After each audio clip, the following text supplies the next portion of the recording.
Hi, I'm Cheri Rae, and it's hilarious right now because I'm so fired up, and I'm supposed to be teaching a meditation breathing class.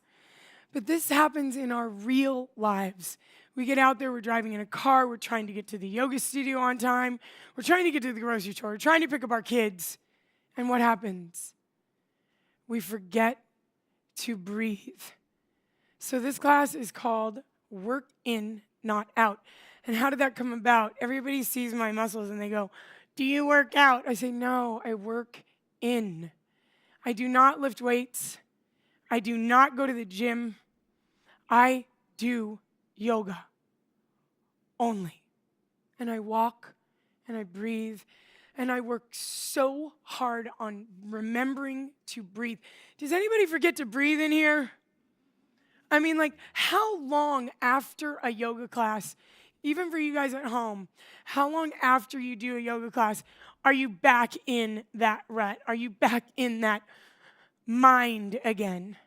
So there is a trick to this, and he happens to be joining us today, Mr. Masood Ali Khan, and I really encourage you to check out his music because I play it every day in my yoga studio at the beginning of my classes for the breath work. And if I get emotional, yell through this camera and tell me to breathe. Because I forget to breathe all the time. This is my practice that I'm going to share with you now. Okay. Just going to take a breath. I'm going to relax. I'm going to close my eyes. Yes, of course, you can pull your shoulders back.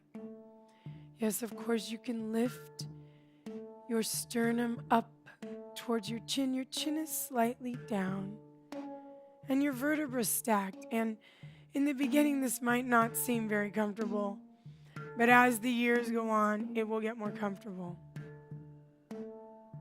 So just be you.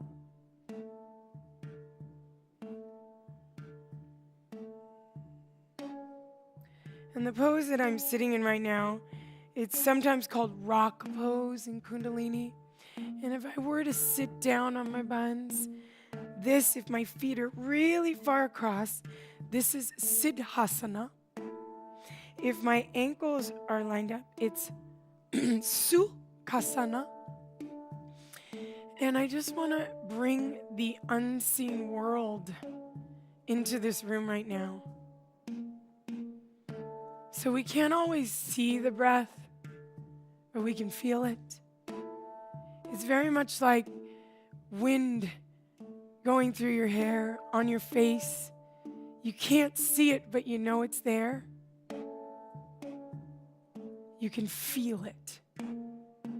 So when we close our eyes, this unseen world becomes seen. I'm going to walk around now and just barely touch people's third eye points, but at home, you can do it. This is your third eye. It's not here, low on your eyebrow line. It's higher than your eyebrows, right here. And we access the center of the brain, right over the tops of the ears, down through the center of the skull, and right through above the eyebrows. There's 3 lines there. And where they intersect is the third ventricle and a little gland inside called the pineal gland. And ask yourself, how did the yogis, we know this is older than 5,000 years old. It's closer to 10. Because if you look at Egyptian hieroglyphics on the tombs, there's yoga poses on those tombs. So we have been doing this work that we're going to do right now thousands of years. And then they discovered that inside this little gland is a wisdom center. And you women are so lucky because your intuitive nature, which is this part of your brain, is 23% stronger than our beautiful male counterparts. So we have a lot to share with each other into bringing our unions into harmony between men and women. So let's, while their eyes are closed, I'm going to walk around, I'm going to touch them. And all they're going to do is breathe naturally. And they're going to try to relax. It's the hardest thing to do is just relax. Because as yogis, we want to be perfect. We always want to be perfect. You're already perfect. You came on this planet, divine intelligence, absolute perfection. If there was a line through there, and a line through there, and a line through there, where those lines meet would be that beautiful gland. And now let's go into breath. That's your intuitive center. Now let's go into a soft in the nose. And give me a ha. Keep that going with no forcing.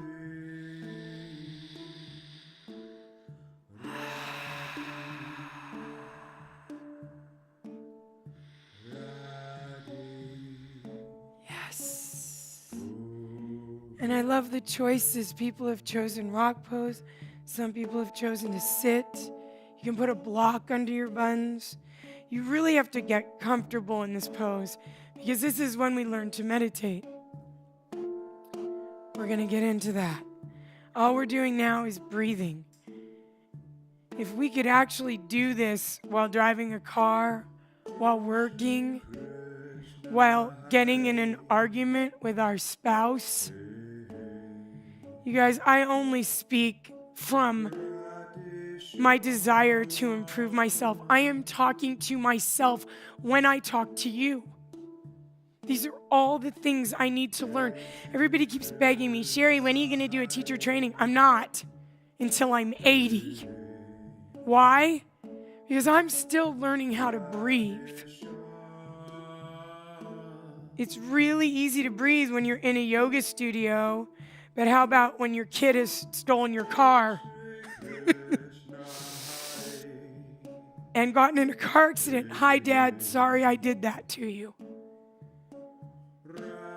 I stole his 1965 Corvette Roadster and I dumped the universal joints out of it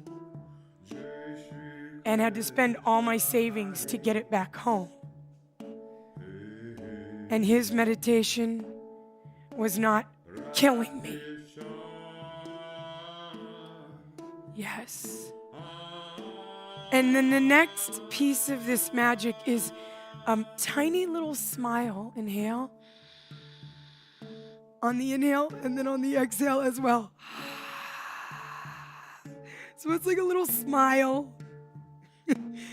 And you can be loose, you guys. You know, Buddha was not fat. Buddha was relaxed. I love saying that. Everybody's like, Buddha was fat. No, he wasn't. He was chill. And the coolest part about Buddha was he eventually got his breath down to 3 to 5 breaths per minute. And I've recently been working with a really cool Russian breath coach. His name is Arturo, and I'm going to plug him to normalbreathing.com. And he talks a lot about pranayama.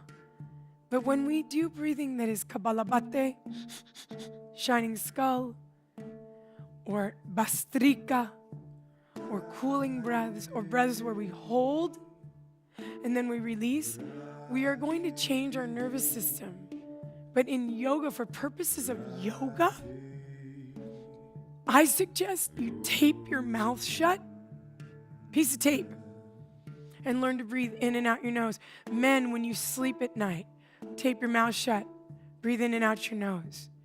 You will increase all of your systems, circulatory system, endocrine system, respiratory system, nervous system. So if you want to energize, yes, you hold that breath in and then you release it.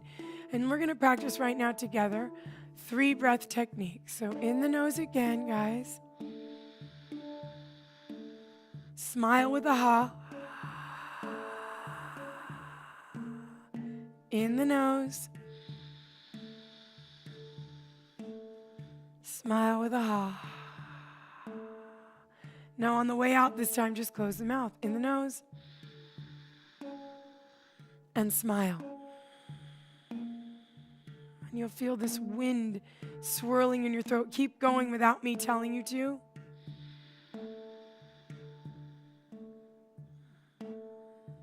gaze at that little kidney bean-shaped pineal gland. In and out the nose, mouth closed. Now, what if you were doing handstands, Ardha Chandrasana, Chapasana, Sarvangasana, like this? Because that's yoga. That's yoga. So here's one taught to me by that Russian breath worker I was telling you. Try in for 2, out for 8. No forcing. In for 2. Out for 8. In for 2. Out for 8. In for 2. Out for 8. Now try in for 3. Out for 6. In for 3, 1, 2, 3. Out for 6, 1, 2, 3, 4, 5, 6. One more. In for 3. Out for 6.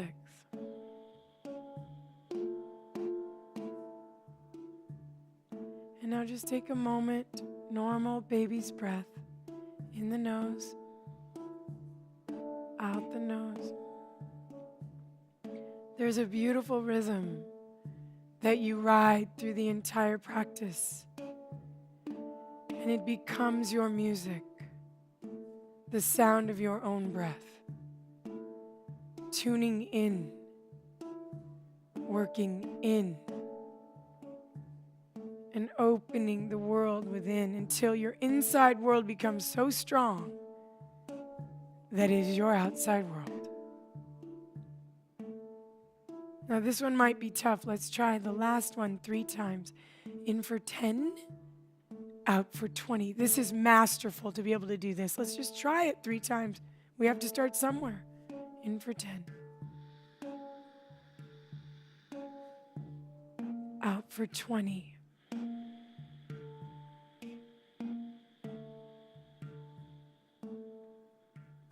Smile. In for 10.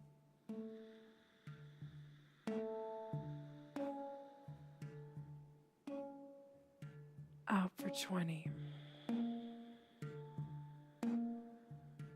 Hug your little tummy against your back lightly. In for 10. Chest, ribs, belly are full to capacity. Slowly out for 20.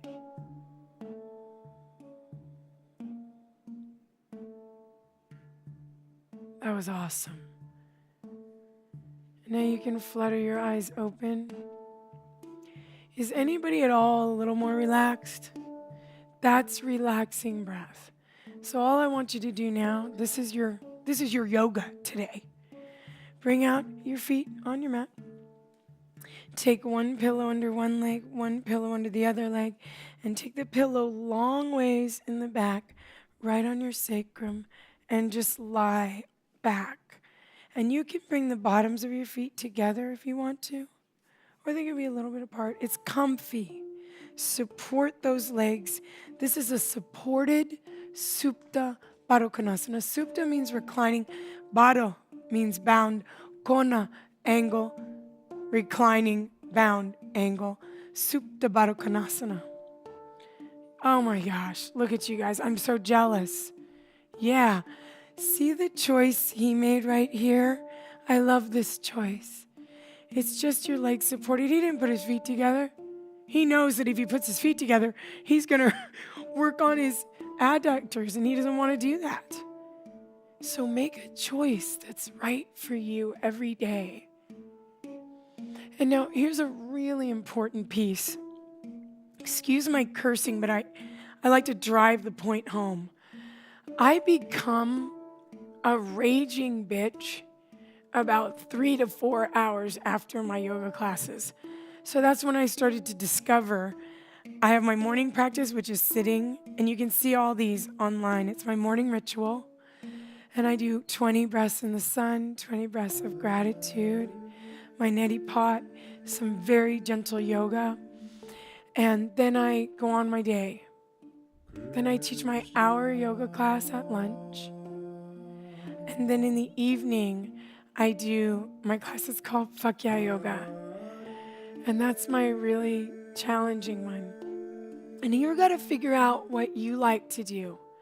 Like, do you like to practice at the sunrise with all that energy? That's the way that I was taught in India.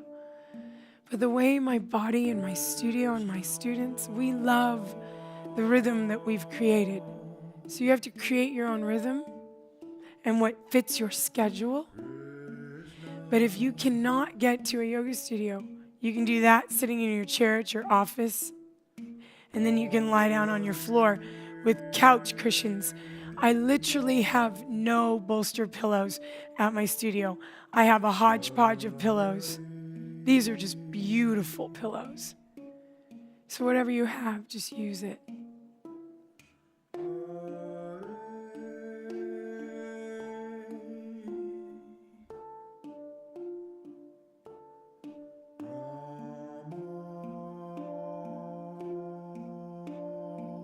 And while they're lying here, I brought something very specific today to share with you.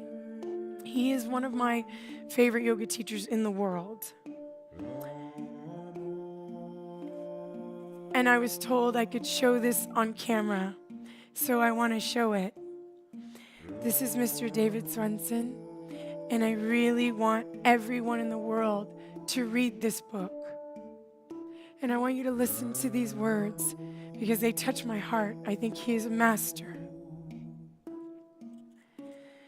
The main idea of breathing is to create a rhythm in the breath and ride it gracefully throughout the practice.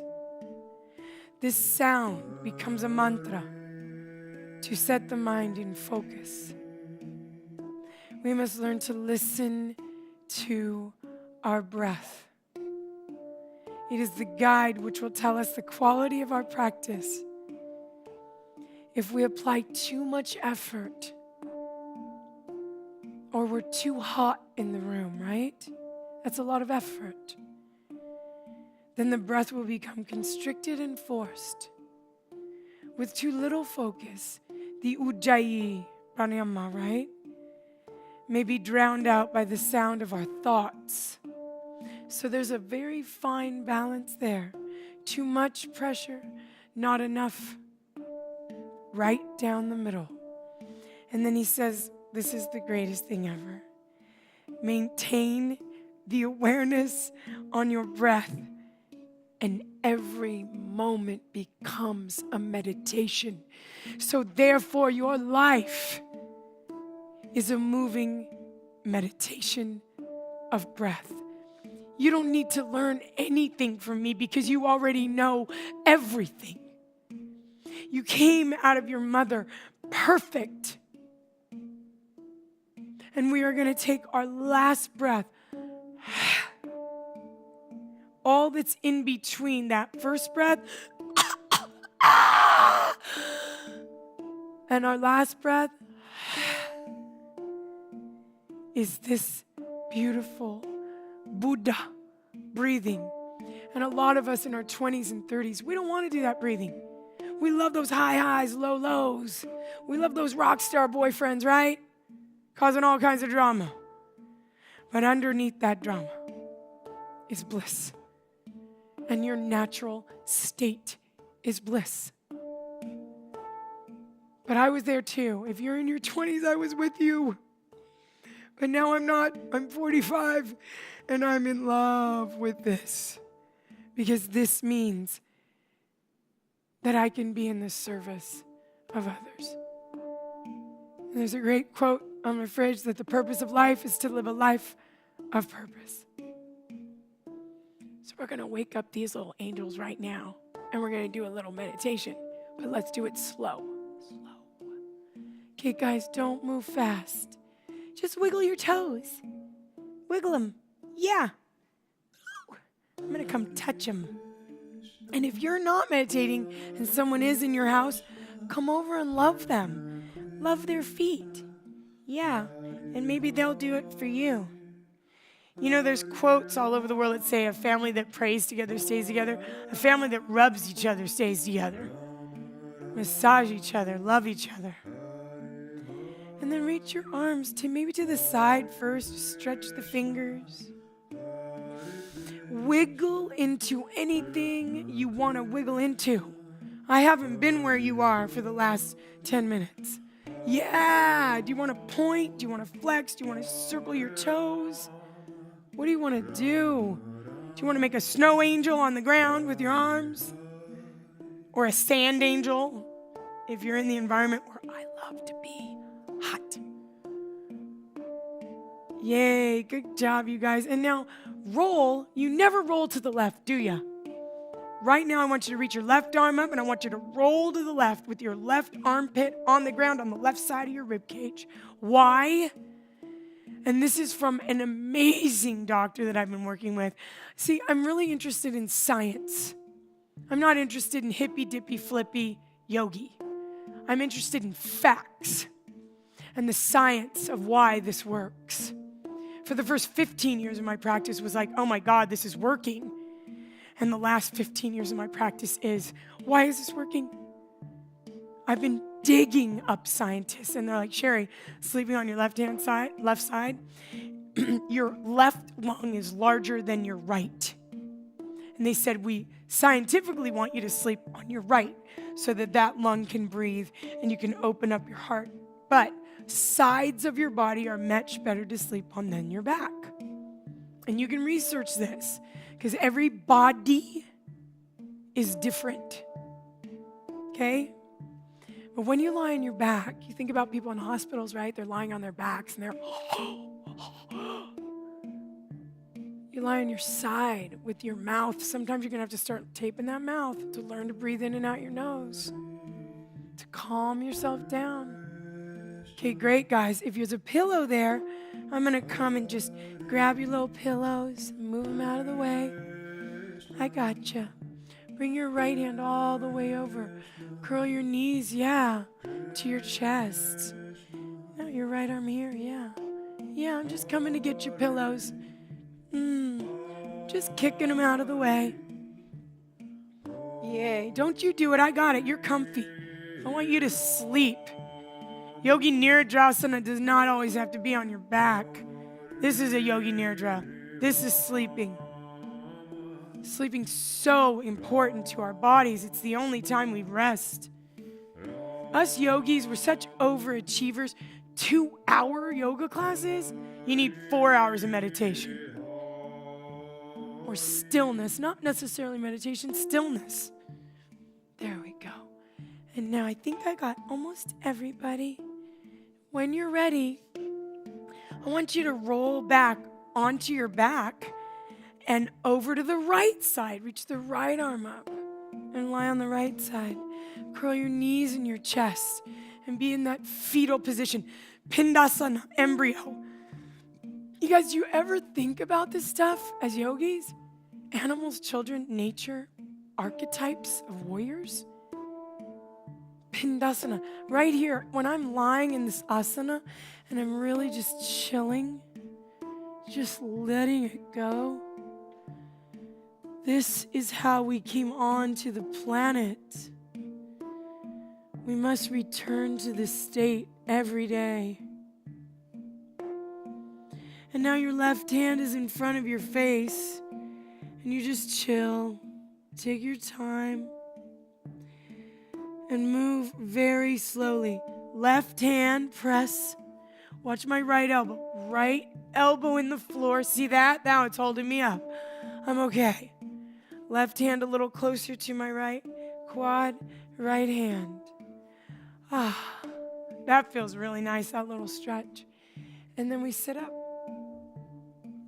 And the whole reason I chose to do this class today was this. I just got back from India. It took me 8 years to get back there. And this is for you guys, okay? This is for you. And I want you to all write it down in your journals. I hope you have journals at home. I hope you're journaling like, oh my God, I love that quote. Or this is what happened today. And I slowed down and I took a breath. Journaling is so important because it's self-inquiry. So here's the quote of one of my yoga teachers. I have many of them. And I wanted to also bring that up. You've got yoga teachers all over the world. Go into every class. Why? Because you're going to pick a diamond or a ruby or a sapphire out of every single one of those classes, and you're going to start stringing those jewels on your own mala. And I would love you to do it. Get beads and start making your own mala. Everybody buys malas. Make your own mala. So this comes from one of my teachers in India that I'm so very in love with. And this is what he told me. And I will start crying. I'm sorry, I have to. This is so powerful. India is our mother. Everything comes from India. The first written language, our sound vibration came from India.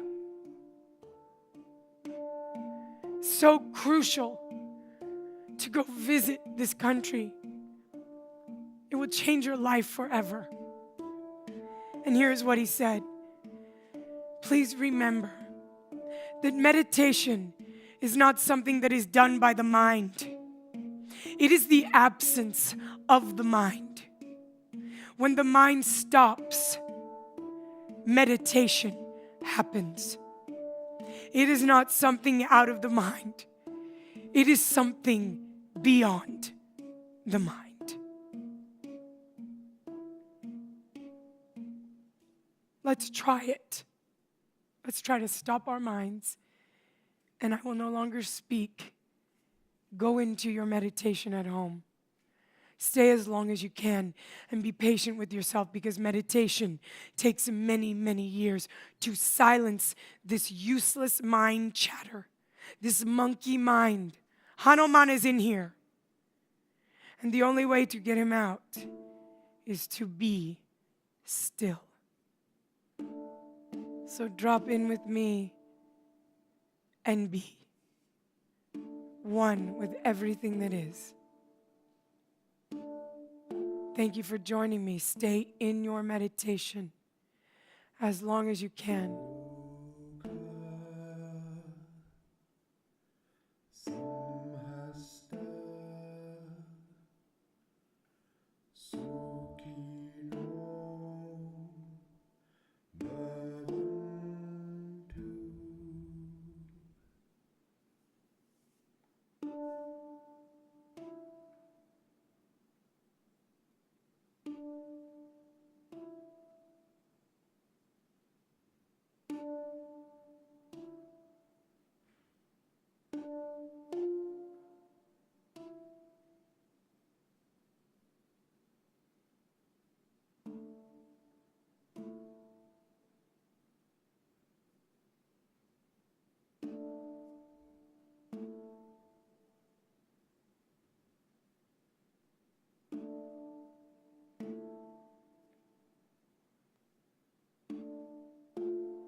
All of our individual pieces of peace equal global peace. This is not a mystery. Global peace is your peace at home, your peace with your spouse, your peace with your children, your peace with your neighbor, your peace with your city, your peace with your state, your country.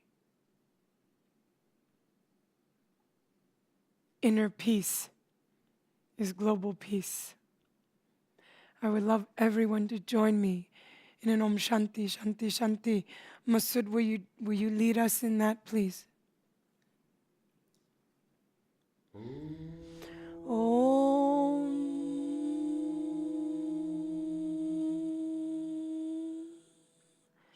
Shanti Shanti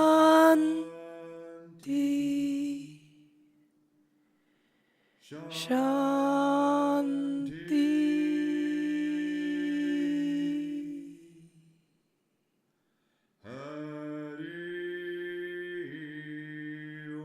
Hari Om. Hari Om. Om Namah Shivaya. Om Namah Shivaya. Namaste.